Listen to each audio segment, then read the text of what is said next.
Thank you for joining me today. We're going to be looking in the last chapter of Nehemiah at some of his reforms. Our hymn today is called Return to Thy Home. Return, no wanderer, to thy home, thy Father calls for thee. No longer now in exile roaming hills and misery. Return to thy home, return to thy home. Return, no wanderer, to thy home. This Jesus calls for thee. The Spirit and the bright day come now for refuge flee. Return to thy home, return to thy home. Return, no wanderer, to thy home. This madness to delay. There are no pardons in the tomb, and grief His mercy stay. Return to thy home, return to thy home. Let's look at our passage now. We're in Nehemiah chapter 13. Nehemiah was the man who led the rebuilding of the wall, if you recall from our previous study. So, chapter 13, verse 1.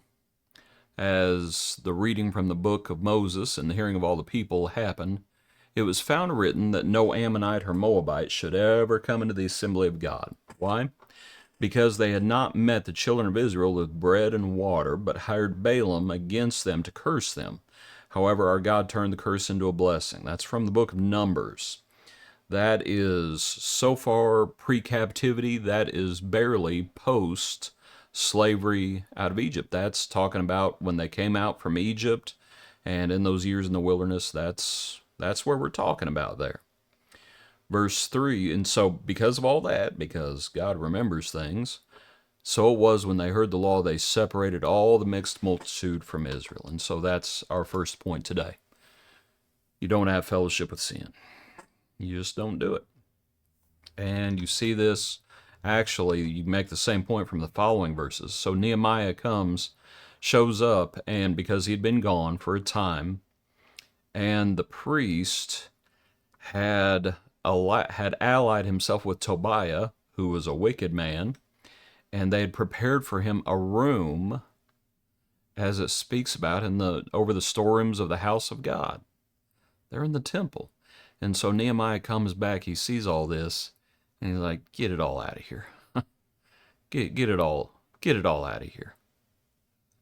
And so it had grieved him bitterly, therefore I threw all the household goods of Tobiah out of the room. Verse 8. And I commanded to cleanse the rooms, and I brought back into them the articles of the house of God with the grain offerings and the frankincense. You don't have fellowship with sin. You just don't. Verse 10.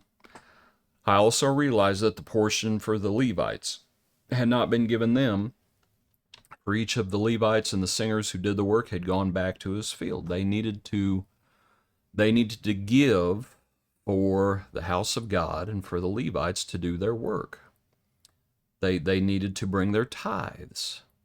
The Levites are going back, and they're going back and having to work like everybody else because they're not being provided for. And so when we give, we need to recognize what we're giving for. We're giving to the Lord. We're giving for the Lord's work. The upkeep of the house of God, the upkeep of those who are doing God's work. That's what we're doing. And so Nehemiah sees, it's like, they ain't doing that. And so he sees to it and makes sure that they do that. Verse 11, I gathered them together and set them in their place. And all Judah brought the tithe of the grain and the new wine and the oil of the storehouse.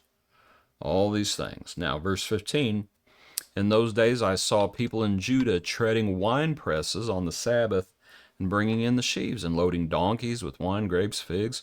Right? They're just doing business on the Sabbath day. And I warned them about the day on which they were selling provisions.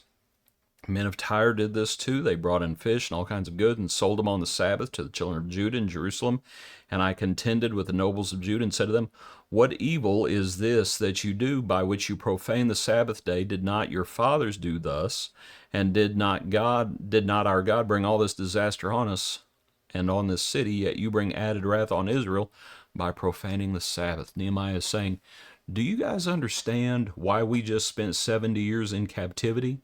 Because we were doing garbage like this. Knock it off. Do not profane the Lord's day. Worship the Lord.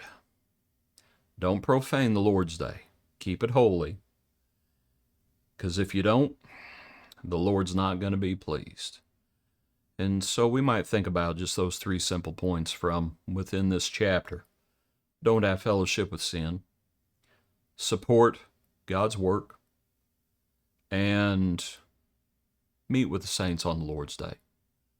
Recognize the Lord's day and worship the Lord. Appreciate you. Hope you have a good day. Join us tomorrow for another portion of our daily praise.